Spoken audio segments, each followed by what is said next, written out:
What's up? Small Talk, the podcast presented by BST Records, the boss. ProdiG. What's up today? Man, just big chilling. What all you been up to, man? Man, my personal life has been crazy. Man, I know y'all heard about my mom. I've been telling y'all about that. It's really getting to me.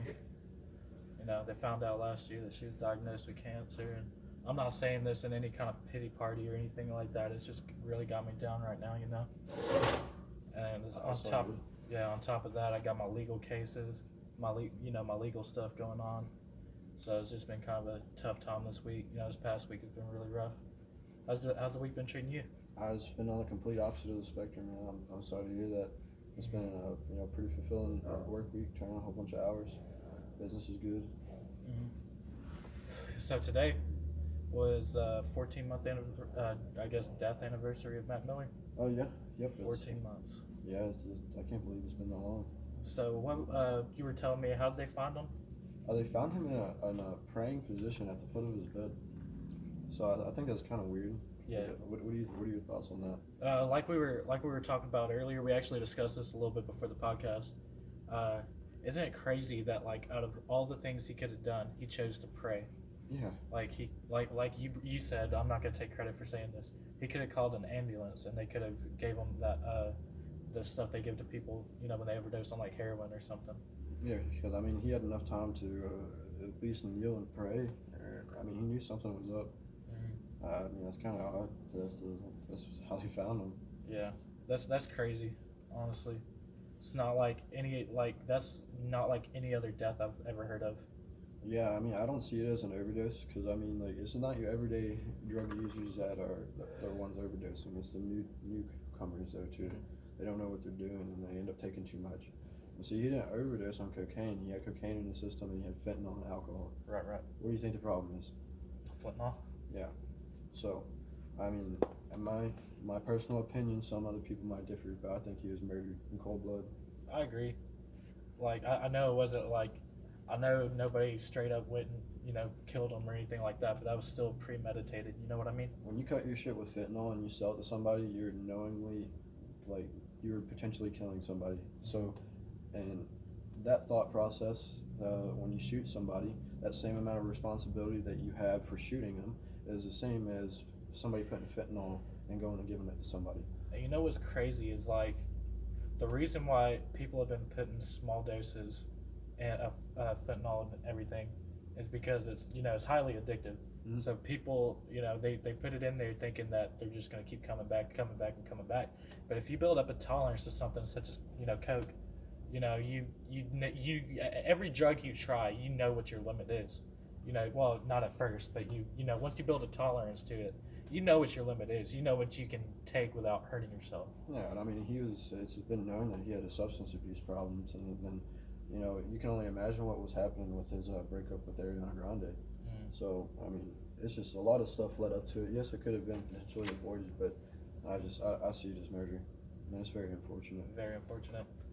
So something we got into a little argument over Facebook not too long ago, about a couple weeks ago. What was that? X. X. All right. So your stance is he's not a legend. My stance is he is a legend. Well, see, my thought process on that is just because somebody dies doesn't make them a legend. Agreed. I don't think Lil Peep's a legend. I respect what Lil Peep has done, but I don't see him as a legend. And some people's opinion might differ than that. I love Lil Peep, don't get me wrong, but I don't feel there's plenty of artists that brought it before he did, like Suicide Boys. Yeah. X, he wasn't the first one to invent necessarily the SoundCloud. I think that credit goes more towards Lil Pump. But as far as what he's done, he's X has broken genres as far as bringing rock and mainly that R&B pop to it. Drake's done it before, but X took a different approach to it. You know what I mean? On that subject, so who do you consider legends? I'm still on the topic of X. This is the reason why I think he's a legend. Okay. Reason why is because, yeah, he was brought up a criminal, but most rappers have been. Eminem's been arrested. 50 Cent has done time in jail. You know, Snoop Dogg was on trial for murder. Yeah. You know, these are all people that you would consider legends. And, you know, I'm sure Mac's been arrested a couple of times for, you know, drugs. But see, like my thing is that like with Mac, he never had violent crimes. Like True. X would run around and just knock people out for fun Yeah, and but videotape that shit. yeah, but that was, I mean, that was him as a child. So I feel like there's certain Child, that things. was like no disrespect. That was like 2 years before his death. He was about 17, 18. No, hold on. He died when he was, I think he just turned 20. Yeah, he just turned 20. So I mean, he has just been arrested. I think he is doing like a year that he had just turned around. So I mean, like yes, he you know can turn his life around. I'm not saying that he's forever a criminal or none of that. That's not what I mean. Right. But I'm just saying from my personal viewpoint, that's what I'd seen of X when he was coming into the music industry. So me, like, even like I will feel sympathy for someone who dies. Like no one deserves to die, but Especially the way that he did. But like the way I see it is, if I didn't fuck with you before you died, I'm not gonna be one of those to hop on the train after. And see, like, and that's the thing with me was I saw him go from being a piece of shit to wanting to change his life around, and he was starting up charities and he was giving back to his community. You brought up Nipsey Hussle. Well, Nipsey Hussle was a Crip. He was brought up neighborhood Crip. You know, he was arguably like the second well-known most Crip rapper after Snoop Dogg. And please don't call us during the podcast, Tom. Yeah, sorry. Should put it on silence. But where was I going with that? Like Nipsey Hussle, he grew up in L.A. You know, arguably one of the most popular Crip rappers, and then you know he's done jail time. He's been arrested naturally, but he brought back to his community, and luckily he had enough time in his life to redeem and repent himself. I feel like X, if he would have had more time on this earth, it would have changed your mind. I mean, that's true, but that's also the standpoint that I had with it, is that like I don't think he necessarily had enough time in the game to be able to say that he'd be a legend, that his style of music would stick. So I mean, just in the 10 years of music, there's been a drastic change. And Most definitely. Like at 6ix9ine, Lil Pump to 50 Cent, Eminem. I mean, the times are changing. Most definitely. So there's no telling if he would have stuck or not. So, I mean. But I feel like as far as the SoundCloud rappers go, he went down as the most inspirational when it came to, because a lot of his music, and, you know, coming off of his last two albums, the Question Mark album, and I'll count Skins because he recorded that right before he died. So a lot of the music in there is talking about his depression, his anxiety, and how he deals with it. And I feel like that touched a lot of kids, you know, younger than us. Because I mean, it's almost 2020. If you don't have some kind of fucking mental illness, I don't know who you are. And so like all these kids nowadays, due to overuse of dopamine, I mean, going on social media, that increases your dopamine.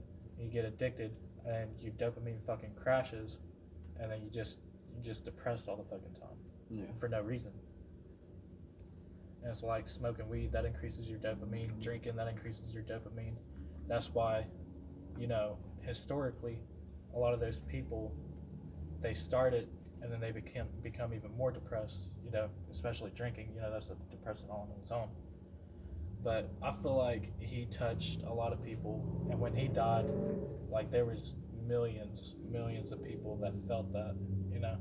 I know you didn't fuck with him before he died. I know you don't really like feel, I know you would feel like you would be like, kind of disrespectful to hop on the bandwagon and be like, oh yeah, RPX. Well, yeah, like I said, like no one deserves to die. It's tragic. I mean, like that's a shit. Most definitely, especially for the reason that he did, just because somebody wanted what he had. I mean, like is anybody watching this, like, look at that as a prime example. It isn't, if you shoot somebody, you're not gonna get away with it. It's not worth the time in jail. It's not worth it. Don't take somebody's life over money or items. It's not worth it. But back to that subject, I feel like X, he did have an influence, but like I said, as far as lyrics go, I didn't really consider him a lyrical rapper. I mean, that's just me, my opinion. No, it's just personal opinion. But I've only listened to, you know, a handful of songs from him. I haven't really dove in depth, like I said. But you know, like most of the rappers nowadays, you know, they were close friends with him. Well, I say rappers nowadays, but the most relevant, you know, like Trippie Redd. You know, Trippie Redd and X were roommates at one point. And you know, Ski. You know, we wouldn't even have Ski Mask if it wasn't for X. And Ski is another one of my favorite rappers of this generation. They're about our age. I think Ski's like 21. X he would be our age. He was born in January '98. We got the back end, you know. Yeah. But like in my head, like a legend is somebody who, like, one, they got the historic numbers, and two, they got, you know, the influence. They changed the game, or they added to it in some way, shape, or form.